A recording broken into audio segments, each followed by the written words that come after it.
Pues tú te robaste ese dinero. Sí, yo me lo robé. Y yo entrevisté a la madre de Paulette. Pero dime, ¿mataste a tu hija?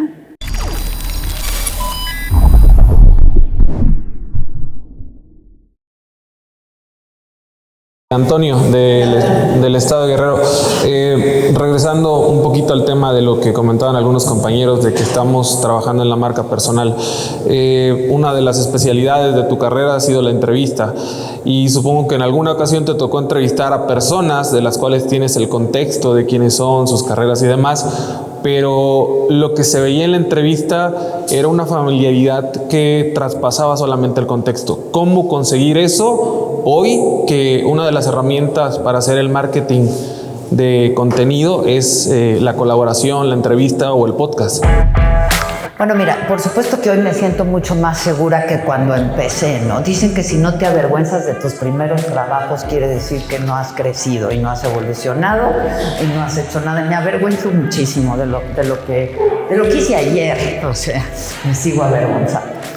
A mí la entrevista sí es un género que me gusta mucho por las posibilidades que te da, ¿no? Porque, claro, con una entrevista puedes encontrar el qué, cómo, cuándo, dónde y por qué, que son los 5 ejes en los que se mueve el periodismo, la información. Y tienes el testimonio de primera mano, ¿no? Cuando tienes la posibilidad de hacer una entrevista.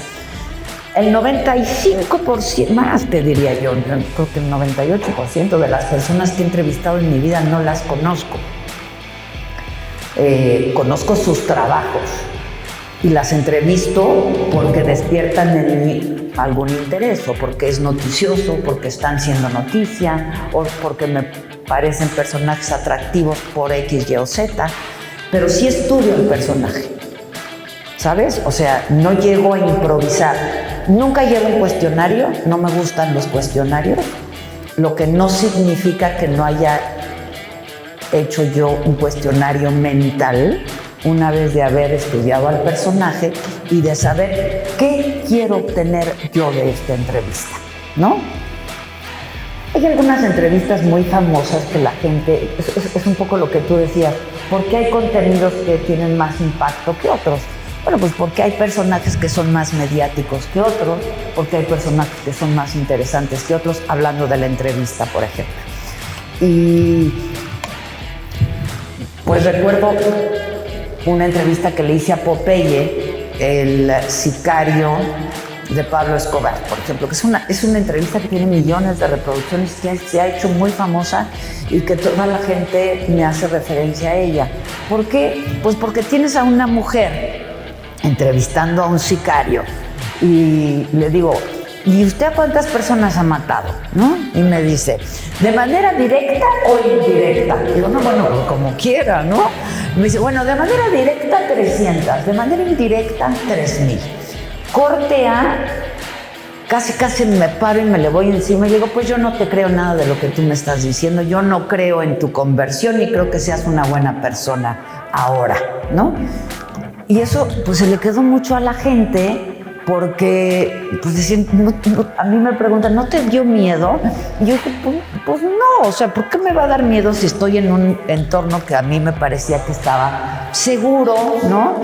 No estaba en mi terreno, no estaba en mi territorio, no fue en mi estudio, fue en Colombia, de hecho, pero pues me parecía que estaba todo como muy seguro, pero además era algo que yo le quería decir, ¿sabes?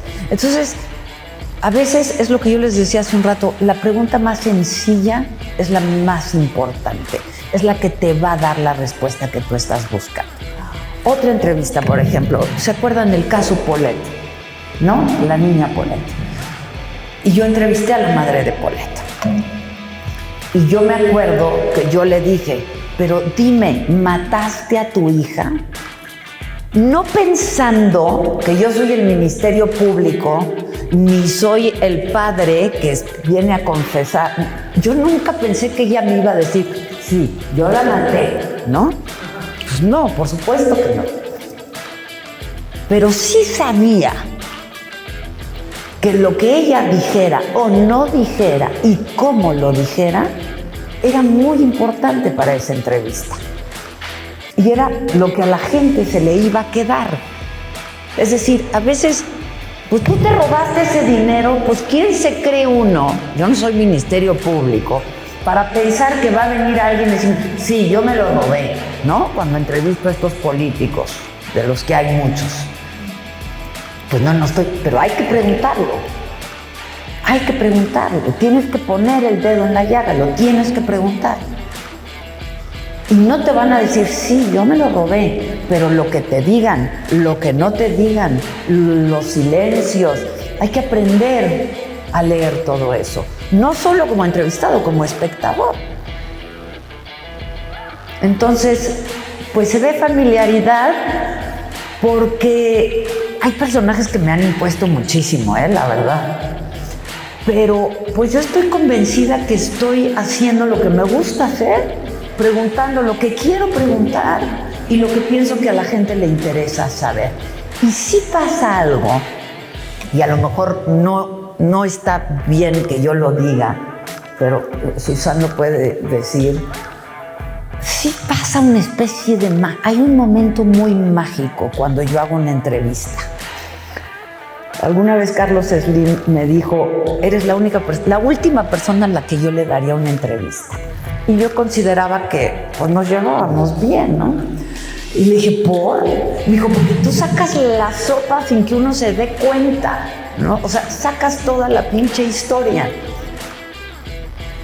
Y sí hay como una especie, es un momento mágico, no sabría decirte cuál es, ni en qué momento es, ni por qué es, pero ocurre.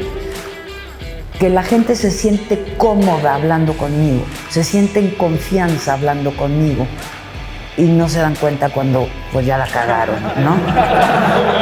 No solo eso, al otro día me llegan a mandar flores, por ejemplo, y me agradecen la entrevista, pero es algo que pasa. No sabría decirte qué es. Susan dice que soy la encantadora de serpientes, que nada más los miro, pero es algo que pasa.